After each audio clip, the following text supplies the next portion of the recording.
আজ আমি এক্সপ্লেইন করব চক্র সিরিজটির দ্বিতীয় সিজনের পার্ট 2 অর্থাৎ শেষ পার্ট। যারা প্রথম পার্টের এক্সপ্লানেশন মিস করেছেন তারা কমেন্ট বক্সে লিংক থেকে দেখে নেবেন। তো কোনো ইন্ট্রো না দিয়ে সরাসরি চলে যাচ্ছি মূল কাহিনীতে। হুমায়ুন সেদিনের ঘটনা সম্পর্কে জানতে চাইলে অ্যানি জানায় সেই অদ্ভুত কথাগুলো আসলে সে বলেনি, এমনকি কণ্ঠস্বরও তার ছিল না। হিচকক যেন জীবন্ত হয়ে উঠেছিল এবং অ্যানি তাকে কোনোভাবেই নিয়ন্ত্রণ করতে পারছিল না। হুমায়ুন তাকে আশ্বস্ত করে বলেন অতিরিক্ত মানসিক চাপের কারণে এমনটা হতে পারে। অবচেতন মন যা বলতে চায় কিন্তু সচেতন মন তা বলতে পারে না।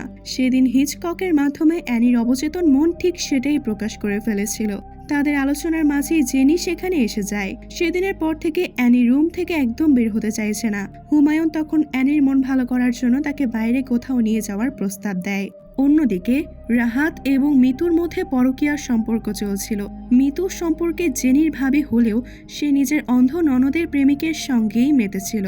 জেনি ফোন করলে রাহাত ইউটিউবে ট্রাফিকের শব্দ বাজিয়ে নিজের বাইকে আছে বলে দাবি করে এবং জেনিও তা বিশ্বাস করে নেয়। তারা যখন নিজেদের নিয়ে ব্যস্ত তখন মেঘলা জেনিকে জানায় যে বিজ্ঞানের বাইরেও প্রকৃতিতে অনেক সমাধান আছে। সে জেনিকে একটি বিশেষ আয়ুর্বেদিক উদ্ভিদের কথা বলে যা চোখের দৃষ্টি ফিরিয়ে দিতে পারে।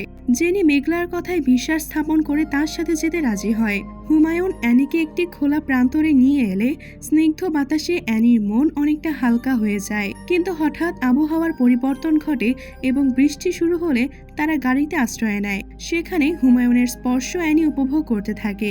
কাহিনী ফ্ল্যাশব্যাকে চলে গেলে দেখা যায় হুমায়ুন নামাজ পড়ছিল এবং রুমকি আতঙ্কিত হয়ে জেগে ওঠে। তারা নরক তুল্য পরিস্থিতি থেকে বের হতে পেরেছে ভেবে একে অপরকে জড়িয়ে ধরে আনন্দ প্রকাশ করে। বর্তমানে ফিরে দেখা যায় অ্যানির বাবা সেই রহস্যময় সুন্দরী মেয়ে মেঘলার সাথে দেখা করতে এসেছেন। বৃদ্ধ লোকটির পেছনে মেঘলার পড়ে থাকার কোনো গভীর রহস্য লুকিয়ে আছে বলে মনে হয়। লোকটির স্ত্রীর ফোন এলে সে কোনো মতে এড়িয়ে গিয়ে মেঘলার ঘনিষ্ঠ হওয়ার চেষ্টা করে। এদিকে সিরাজ 3 লক্ষ টাকার বিনিময়ে একটি অপারেশন সফলভাবে সম্পন্ন করে, যদিও সে নিজের কাজের নৈতিকতা নিয়ে দ্বিধায় ছিল। অ্যানি হুমায়ুনের চেম্বারে এসে তার মৃত স্বামী সম্পর্কে জানায় যে তার স্বামী তাকে সম্মান করলেও কখনো ভালোবাসতে পারত না। বিয়ের 3 বছর পর অ্যানি বুঝতে পারে তার স্বামীর জগৎ এবং পছন্দ ছিল ভিন্ন। সমাজের চোখে সে মুখোশ পরে থাকত, যা মেনে নেওয়া অ্যানির জন্য কঠিন ছিল। অ্যানি তার বন্ধুর মতো পাশে থাকলেও শেষ পর্যন্ত তাকে বাঁচাতে পারেনি। পুলিশ ও মিডিয়া অ্যানিকে খুনি এবং পরকীয়ার দায়ে অভিযুক্ত করলেও সে সত্য গোপন রেখেছিল যাতে সমাজ তার স্বামীকে নিয়ে কটু কথা বলতে না পারে। হুমায়ুন তাকে বোঝায় যে খুনের অপবাদ নয়, বরং স্বামীকে বাঁচাতে না পারার গ্লানি তাকে তাড়িয়ে বেড়াচ্ছে। হুমায়ুন শেষ পর্যন্ত অ্যানির পাশে থাকার অঙ্গীকার করে। ফ্ল্যাশব্যাকে দেখা যায় হুমায়ুন এবং রুমকি যেখানেই যাচ্ছে সেখানেই একটি অদ্ভুত শব্দ তাদের পিছু নিচ্ছে। রুমকিকে হাসপাতালে ভর্তি করা হলে ডাক্তার জানান যে তার পেটে কোনো বাচ্চার অস্তিত্বই নেই। এই অলৌকিক ঘটনায় তারা আতঙ্কিত হয়ে হাসপাতাল থেকে বেরিয়ে আসে। হাসপাতালের বাইরে হুমায়ুন সেই রহস্যময় সেলিমকেও দেখতে পায়। বর্তমানে মেঘলা জেনিকে একটি ঔষধি বক্স দিয়ে বলে এটি হিমালয়ের সাধকদের দেওয়া বিশেষ বিশ্বাস। শর্ত থাকে যে প্রতিদিন ভোর 5টায় এটি খেতে হবে এবং এর কথা রাহাত বা অ্যানি কাউকেই জানানো যাবে না। কেউ সন্দেহ বা প্রশ্ন করলে এই ওষুধের কার্যকারিতা নষ্ট হয়ে যাবে। জেনি প্রতিশ্রুতি দেয় যে সে এই ভেষজ ওষুধের কথা কাউকে জানাবে না। জেনি ও মেঘলা অ্যানি রুমে গেলে দেখতে পায় অ্যানি তার পুতুল হিচকককে সাথে কথা বলছে।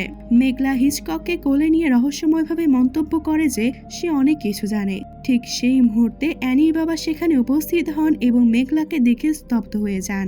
মেঘলা আসলে সেই মেয়েটি যার সাথে অ্যানির বাবা গোপনের সময় কাটাতেন। তিনি ভয় পাচ্ছিলেন মেঘলা হয়তো সব ফাঁস করে দিবে, কিন্তু মেঘলা তেমন কিছুই করে না। অন্যদিকে সিরাজ তার করা অপারেশনের সাফল্যের 3 লক্ষ টাকা দিয়ে স্ত্রীকে সোনার গয়না কিনে দেয়, কিন্তু টিভিতে নিখোঁজ সংবাদ দেখে সে শিউরে ওঠে। আব্দুল মালিক নামের যে ব্যক্তির হার্ট ট্রান্সপ্ল্যান্ট সে করেছিল তাকে 2 দিন ধরে খুঁজে পাওয়া যাচ্ছে না। সিরাজ সে রহস্যময় নম্বরে কল দিলেও সেটি বন্ধ পায়, যা তাকে চরম আতঙ্কের মধ্যে ফেলে দেয়। কাহিনী ফ্ল্যাশব্যাকে ফিরে গেলে দেখা যায় হাসপাতাল থেকে ফেরার পর রুমকির শারীরিক অবস্থা দ্রুত খারাপ হতে থাকে। তাদের দরজায় কড়া নাড়ার শব্দে হুমায়ুন দরজা খুললে কাউকে দেখতে পায় না। কিন্তু মুহূর্তেই একই চেহারার 3টি বিভৎস বৃদ্ধ মহিলা ভেতরে ঢুকে পড়ে। তাদের মুখের পেরে কাটকানো ছিল এবং তারা অত্যন্ত ভয়ঙ্কর দেখাচ্ছিল। তারা হুমায়ুনকে বাইরে আটকে রেখে রুমকির সাথে অলৌকিক ও বিভৎস কিছু একটা করতে শুরু করে। বর্তমানে ফিরে গিয়ে দেখা যায় সেই 3টি ডাইনি সদৃশ মহিলা কাঁচা মাংস খাচ্ছে এবং তাদের পাশে মেঘলা ও হুমায়ুন বসে আছে। হুমায়ুন ও মেঘলার মধ্যকার সম্পর্কটি বেশ অদ্ভুত, যেখানে মেঘলা হুমায়ুনের প্রতি অনুগত কুকুরের মতো আচরণ করছে। হুমায়ুন তার সহযোগীকে নির্দেশ দেয় যে ধরা পড়া ব্যক্তিটি মুখ খোলার আগেই যেন তার ব্যবস্থা করা হয়। এদিকে অ্যানি রাস্তা দিয়ে যাওয়ার সময় এক ভিক্ষুক তাকে বিরক্ত করলে সে চরম হিংস্র হয়ে ওঠে। অ্যানির চিৎকারে লোকজন জড়ো হয়ে সেই ভিক্ষুককে পিটিয়ে মেরে ফেলে, যা অ্যানির ভেতরের অশুভ পরিবর্তনকে ইঙ্গিত দেয়। মেঘলার দেওয়া ওষুধ খেয়ে জেনির চোখে দৃষ্টি ফিরে আসে। সে আনন্দে আত্মহারা হয়ে মেঘলাকে ধন্যবাদ জানায়, কিন্তু জেনি তার দৃষ্টি ফিরে পাওয়ার কথা গোপন রেখে রাহাতের বাড়িতে যায় এবং অন্ধ হওয়ার অভিনয় চালিয়ে যায়। সেখানে সে হাতে নাতে রাহাত ও মিতুর পরকীয়া ধরে ফেলে। চরম ক্ষোভে জেনি একটি চাকু হাতে নিয়ে রাহাতের উপর ঝাঁপিয়ে পড়ে এবং তাকে নৃশংসভাবে হত্যা করে। মিতু পালানোর চেষ্টা করলে মেঘলা সেখানে উপস্থিত হয় এবং তাকে থামায়। মেঘলা মিতুকে ব্ল্যাকমেইল করে এবং খুনের চাকুতে তার আঙুলের ছাপ নিয়ে নেয়। মিতুকে হুমকি দেওয়া হয় যে মুখ খুলে তার এবং তার গর্ভের সন্তানের পরিণতি খুব ভয়াবহ হবে। জেনি রক্তমাখা কাপড় বদলে দিয়ে মেঘলা তাকে আশ্বস্ত করে যে সে সব সামলে নেবে। কৃতজ্ঞতায় জেনি মেঘলার সব কথা মেনে চলার প্রতিশ্রুতি দেয়। এদিকে জেনির দৃষ্টি ফিরে পাওয়ার খুশিতে হুমায়ুন অ্যানিদের বাড়িতে উপহার নিয়ে হাজির হয়। অ্যানি এতে খুব খুশি হয় এবং হুমায়ুনকে রাতের খাবারের আমন্ত্রণ জানায়। খাবার টেবিলে মিতু অত্যন্ত আতঙ্কিত অবস্থায় ছিল, কারণ বিকালেই সে জেনির হাতে রাহাতের খুন হওয়ার সাক্ষী হয়েছে। সেখানে জেনি ও মেঘলা উপস্থিত হলে মিতুর ভয় আরো বেড়ে যায়। অ্যানি রাহাতের উপস্থিতির কথা জানতে চাইলে মেঘলা মিথ্যে কথা বলে। সকাল থেকে জেনি তাকে কল করলেও পাওয়া যাচ্ছে না। খাওয়া দাওয়ার এক পর্যায়ে হুমায়ুন নিজের তৈরি বিশেষ কাবাব সবাইকে খেতে দেয়। সেই কাবাব খাওয়ার পর সবাই অদ্ভুতভাবে খাবারের উপর ঝাঁপিয়ে পড়ে, যা দেখে মনে হচ্ছিল কাবাবটিতে হয়তো মানুষের মাংস মেশানো অথবা কোনো কালো জাদু করা হয়েছে। কাহিনী ফ্ল্যাশব্যাকে গেলে দেখা যায় হুমায়ুন ও রুমকিকে বেঁধে রাখা হয়েছে এবং পাশে কালো জাদুকর আব্দুল পীর অবস্থান করছে। সে জানায় মেমুন নামে যে ছেলেটি তাদের সামনে আছে সে শয়তানের উত্তরসূরি এবং রুমকির গর্ভেই সে বড় হয়েছে। মেমুনের বয়স প্রতিদিন 1 বছর করে বাড়ে। হুমায়ুন ও রুমকি টানা 5 দিন ঘুমানোর ফলে মেমুনের বয়স এখন 5 বছর হয়েছে। পীর জানায় এভাবে 30 দিনে মেমুনের বয়স 30 বছর হবে এবং সে পৃথিবীতে সবচেয়ে শক্তিশালী সত্তায় পরিণত হবে। বর্তমানে অ্যানির বাবা মেঘলার সাথে দেখা করে মদ্যপান করেন। মেঘলা তাকে একটি কৌটা দিয়ে কিছু নিয়ম বুঝিয়ে দেয়। অন্যদিকে পুলিশের কাছে ধরা পড়া হুমায়ুনের লোকটি মুখ বন্ধ করতে হেলাল এক কনস্টেবলের মাধ্যমে বিষ মেশানো খাবার পাঠিয়ে তাকে মেরে ফেলে। জিবরান ও হেলাল এই খবর হুমায়ুনকে দিলে সে খুশি হয়। হেলাল এরপর সিরাজের কাছে গিয়ে নতুন একটি অফার দেয়। এবার 10 লক্ষ টাকার বিনিময়ে একজন বিদেশি বায়ারের জন্য লিভারের টুকরা লাগবে। সিরাজ প্রথমে রাজি না হয়ে পুলিশে দেওয়ার হুমকি দিলেও হেলাল তাকে মনে করিয়ে দেয় যে সিরাজ নিজেও অপরাধী এবং তার স্ত্রীকেও সে অবৈধ টাকার গয়না দিয়েছে। সিরাজ আবারও সেই রহস্যময় অশুভ কণ্ঠস্বর শুনতে পায়, যা তাকে অফারটি নিতে প্ররোচনা দেয়। হুমায়ুন জিবরানকে লোবনার হ্রাসের খোঁজ করতে বলে এবং ব্যর্থতার জন্য চরম গালিগালাজ করে। জিবরান মনে মনে ক্ষুব্ধ হয়, কারণ সে নিষ্ঠার সাথে কাজ করলেও হুমায়ুন তাকে মূল্যায়ন করছে না। এদিকে অ্যানির বাবা তার স্ত্রীকে সুস্থ করার নাম করে মেঘলার দেওয়া কালো পাউডার খেতে দেয় এবং প্রতি 9 দিন পর পর একটি করে পশু বলি দেওয়ার নিয়ম জানায়। সেই অশুভ কণ্ঠস্বরের প্ররোচনায় অ্যানির মাও এতে রাজি হয়ে যায় এবং তারা তাদের পোষা বিড়ালটি বলি দিয়ে এই তান্ত্রিক প্রক্রিয়া শুরু করে। সিরাজ বাড়িতে ফিরলে মিতু তার কাছে 2.5 লক্ষ টাকার আইফোন দাবি করে এবং টাকা না দিলে বাড়ি ছেড়ে চলে যাওয়ার হুমকি দেয়। সিরাজ অসহায় বোধ করলে আবারও সে কণ্ঠস্বর শুনতে পায়। পরে মিতু মেঘলাকে ফোন করে জানায় যে মেঘলার পরিকল্পনা অনুযায়ী সে সিরাজের উপর চাপ সৃষ্টি করছে। গল্পের শেষে হুমায়ুন অ্যানিকে তার ব্রিটিশ আমলের পুরনো মহলে নিয়ে যায় এবং ফলের রসের সাথে কিছু মিশিয়ে তাকে অজ্ঞান করে দেয়। হুমায়ুন অ্যানির উপর আধিপত্য বিস্তার করতে শুরু করলে অ্যানি মহাবিষ্টের মতো তাদের সায় দেয়। ফ্ল্যাশব্যাকে দেখা যায় প্রতি 5 দিন পর পর হুমায়ুন ও রুমকির ঘুম ভাঙছে এবং মেমুনের বয়স 5 বছর করে বেড়ে যথাক্রমে 10, 15, 20, 25 ও 30 বছরে গিয়ে ঠেকেছে। ফ্ল্যাশব্যাকে দেখা যায় 30 বছরে পা দিয়েই মেমুন তার আসল রূপ ধারণ করে। তার চেহারা হুবহু হুমায়ুনের মতো হয়ে যায়। সে মেঝে থেকে উঠে একটি চাকু দিয়ে হুমায়ুনের গলা কেটে তাকে হত্যা করে। পাশে থাকা রুমকি সব দেখলেও তার কিছুই করার ক্ষমতা ছিল না। মেমুন এরপর আব্দুল পীরের কাছে গিয়ে জানায় যে শয়তান তাদের কাজে সন্তুষ্ট এবং তারা তাকে এখন এক বিশেষ দরজা দিয়ে পার হতে পারবে। এরপর আব্দুল পীর ও তার সঙ্গীরা সেখান থেকে অদৃশ্য হয়ে যায়। বর্তমানে ফিরে দেখা যায় আমরা যাকে হুমায়ুন হিসেবে চিনতাম সে আসলে শয়তানের উত্তরসূরি মেমুন। ঘুমের ঘোরে থাকা অ্যানির পাশে দাঁড়িয়ে থাকার সময় সেখানে গলা কাটা অবস্থায় রুমকির আত্মা হাজির হয়। রুমকি মেমুনকে মনে করিয়ে দেয় যে সে হুমায়ুনকে মেরে তার পরিচয় চুরি করেছে এবং একের পর এক পরিবার ধ্বংস করেছে। মেমুন দম্ভ করে বলে যে মানুষের পাপ আর রক্তই তার প্রভুর পছন্দ এবং সে এই রক্তের ক্ষুধা কোনো দিন মিটাবে না।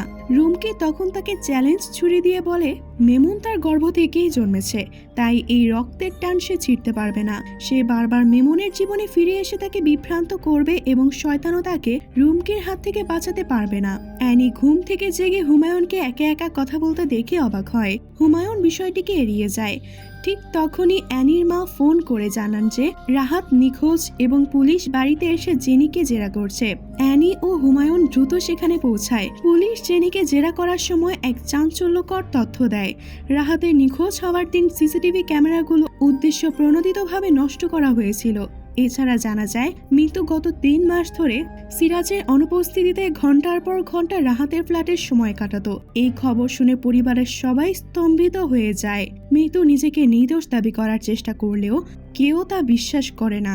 জেনি অদ্ভুতভাবে হাসতে থাকে এবং তাদের মা অসুস্থ হয়ে প্যারালাইজড হয়ে যাওয়ার মতো অবস্থায় চলে যান। হুমায়ুন তখন পুলিশকে বিদায় করে দেয়। এদিকে জিবরান এক ভয়ঙ্কর কণ্ঠস্বর শুনতে পায় যা তাকে মেমুনের অবাধ্য হওয়ার প্ররোচনা দেয়। সেই কণ্ঠস্বর তাকে বোঝায় যে অবাধ্যতা ও বিশ্বাসঘাতকতাই শয়তানের সবচেয়ে প্রিয়। জিবরান মনে করে শয়তান সরাসরি তার সাথে যোগাযোগ করছে, তাই সে মেমুনের নির্দেশ অমান্য করে বন্দি লোকটাকে ছেড়ে দেয়।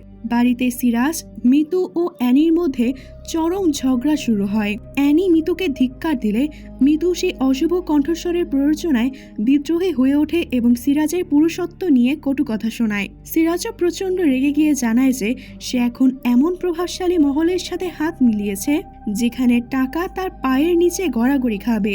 সে মিতুকে বাড়ি থেকে বেরিয়ে যেতে বললে মিতু 15 লক্ষ টাকার কাবিন দাবি করে। হুমায়ুন নিজের মহলে ফিরে এসে দেখে জিবরান তার চেয়ারে বসে বিদ্রুপের হাসি হাসছে। জিবরান গর্ব করে জানায় যে সে মেমুনের কথা অমান্য করেছে এবং বন্দি লোকটিকে মুক্ত করে দিয়েছে। সে বিশ্বাস করে যে বিশ্বাসঘাতকতা করার মাধ্যমেই সে শয়তানের আরো প্রিয় হয়ে উঠেছে। জিবরানের এই ঔদ্ধত্য আর বিশ্বাসঘাতকতা দেখে হুমায়ুন চরম রাগান্বিত হয়ে পড়ে। হুমায়ুন জিবরানের বিশ্বাসঘাতকতায় প্রচণ্ড ক্ষিপ্ত হয়ে তার 2 হাত দিয়ে জিবরানের মাথা এমন জোরে চেপে ধরে যে সে পিষ্ট হয়ে মারা যায়। ঠিক সেই মুহূর্তে হেলাল সেখানে পৌঁছালে হুমায়ুন তাকে জিবরানের স্থলাভিষিক্ত করেন, যা হেলালের দীর্ঘদিনের আকাঙ্ক্ষা ছিল। অন্যদিকে অ্যানি শারীরিক অস্বস্তি বোধ করায় পরীক্ষা করে জানতে পারেন যে তিনি অন্তঃসত্ত্বা। তিনি নিশ্চিত হন যে এই সন্তান হুমায়ুনের। এদিকে মেঘলা ও জেনি মিতুকে ধ্বংস করার ষড়যন্ত্রে লিপ্ত হয়।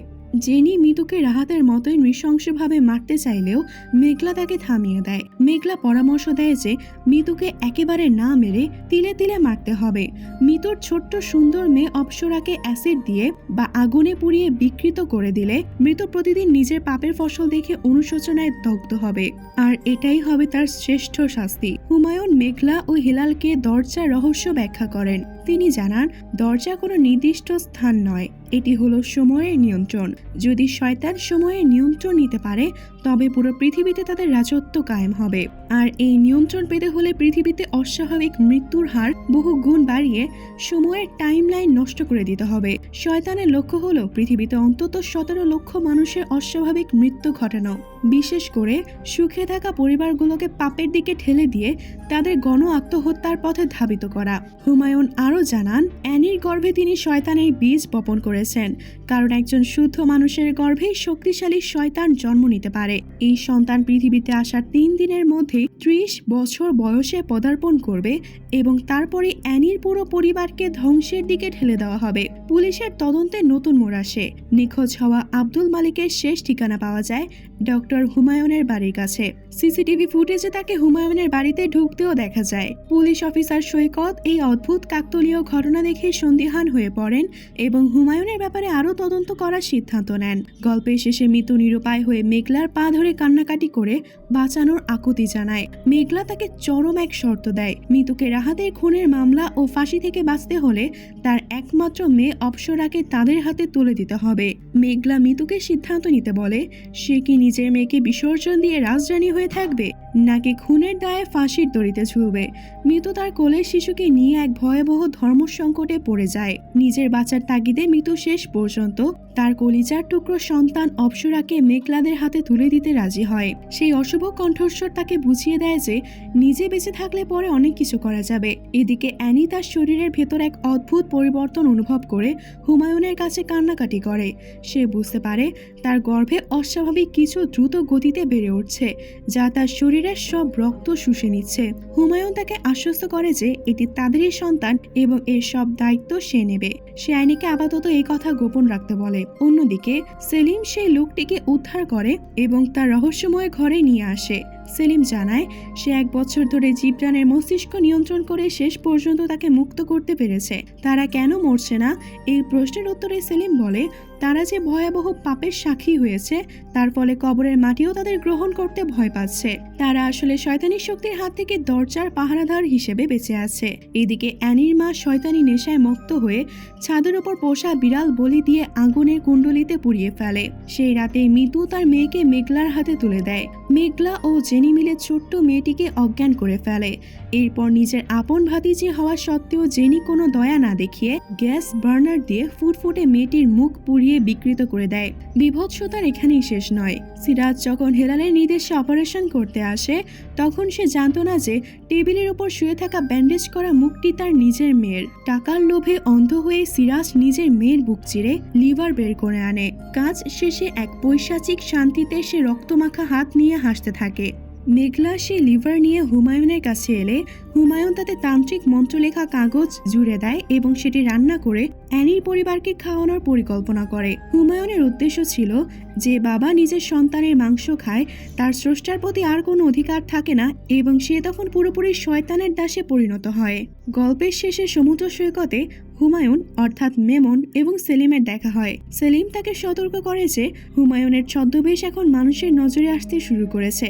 মেমন তখন সেলিমকে বিদ্রুপ করে বলে যে সেলিম একসময় শয়তানের পথেই ছিল, কিন্তু মাঝ পথে ভয় পেয়ে আলোর পথে ফেরায় এখন তাকে এই অনন্ত শাস্তির মুখোমুখি হতে হয়েছে। সেলিম মেমনকে স্পষ্ট জানিয়ে দেয় সে এখন যা ভোগ করছে তা কোনো সাজা নয়, বরং তার করা জঘন্য সব পাপের প্রায়শ্চিত্ত।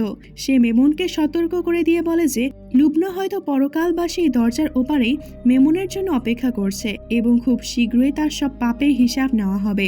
মেমন অবশ্য এসব কথাকে হেসেই উড়িয়ে দেয় এবং লুবনার প্রতিশোধ নেওয়ার ক্ষমতা নিয়ে বিদ্রুপ করে। এদিকে তদন্তকারী কর্মকর্তা সৈকতের কাছে চাঞ্চল্যকর সব তথ্য আসতে শুরু করে। পুলিশ জানতে পারে 2007 সালে আব্দুল পীরের পরিবারের উপর ঘটে যাওয়া এক ভয়াবহ দুর্ঘটনায় বেঁচে যাওয়া একমাত্র সদস্যই হলো এই হুমায়ুন। সে দীর্ঘ সময় রোমানিয়াতে ছিল এবং দেশে ফিরে এসে একের পর এক বিচিত্র সব পেশায় নিজেকে জড়িয়েছে। কখনো মাদ্রাসার শিক্ষক, কখনো স্কুলের মাস্টার, আবার কখনো সিনেমা বা নাটকের প্রযোজক। সবশেষে সে এখন শহরের সবচেয়ে বড় সাইকিয়াট্রিস্ট। একজন মানুষের পক্ষে এতগুলো বিপরীতমুখী চরিত্রে অভিনয় করা এবং নিজের আসল পরিচয় লুকিয়ে রাখা দেখে সৈকত নিশ্চিত হন যে হুমায়ুন আসলে অত্যন্ত ভয়ঙ্কর কোনো পরিকল্পনার অংশ। সেই সন্ধ্যায় হুমায়ুনের প্রাসাদে অ্যানির পুরো পরিবার দাওয়াত খেতে আসে। সিরাজ আর মিতুর মধ্যে তাদের মেয়ে অপ্সরাকে নিয়ে প্রচন্ড ঝগড়া চলছিল, কারণ মিতু মেয়েকে কোথাও পাঠিয়ে দিয়েছে যা সিরাজ জানত না। এর মধ্যেই হুমায়ুন তাদের সামনে সেই বিশেষ লিভারের রোস্ট পরিবেশন করে। তারা অত্যন্ত তৃপ্তি সহকারে সেটি খেতে থাকে, অথচ একবারের জন্য বুঝতে পারে না যে তারা তাদেরই আদরের সন্তান অপ্সরার মাংস খাচ্ছে। এই পৈশাচিক কাজের মাধ্যমে তাদের স্রষ্টার প্রতি শেষ অধিকারটুকুও মুছে যায় এবং তারা পুরোপুরি হুমায়ুনের অনুগত হয়ে পড়ে। পরদিন হুমায়ুন অ্যানিকে নিয়ে এক নির্জন পাহাড়ের গুহায় যায় এবং সেখান থেকে সমুদ্রের পাড়ে এসে হাঁটতে থাকে। অ্যানির প্রসবের সময় প্রায় ঘনিয়ে এসেছে। হঠাৎ অ্যানি হুমায়ুনের কাছে এক ভয়ঙ্কর সত্য স্বীকার করে। সে জানায় যে তার স্বামী আসলে একা একা মারা যায়নি। সে নিজেই তার স্বামীকে বাথটাবের পানিতে চুবিয়ে মেরেছিল, কারণ সে তাকে ভালোবাসতো না। এই স্বীকারোক্তি শুনে হুমায়ুন স্তব্ধ হয়ে যায়। সে ভেবেছিল অ্যানি একজন পবিত্র ও শুদ্ধ নারী, যার গর্ভে শয়তানের উত্তরসূরি জন্ম নেবে। কিন্তু অ্যানি নিজেই একজন খুনি এবং চরম অপবিত্র প্রমাণিত হওয়ায় হুমায়ুনের পুরো পরিশ্রম বৃথা যায়। ঠিক তখন হুমায়ুনের হাতের সেই পাপেটটি শয়তানি কণ্ঠে কথা বলে ওঠে। সে মেমনকে তিরস্কার করে বলে যে সে অনেক বড় ভুল করে ফেলেছে। একজন খুনি ও অপবিত্র নারীর গর্ভে কখনোই শয়তানের শক্তিশালী উত্তরসূরি আসতে পারে না। ক্ষিপ্ত হয়ে হুমায়ুন অ্যানিকে আক্রমণ করতে চায় এবং তার গলা টিপে ধরে গর্ভের সন্তানটি নষ্ট করতে চায়। ঠিক সেই মুহূর্তে সেখানে সেলিমের আবির্ভাব ঘটে।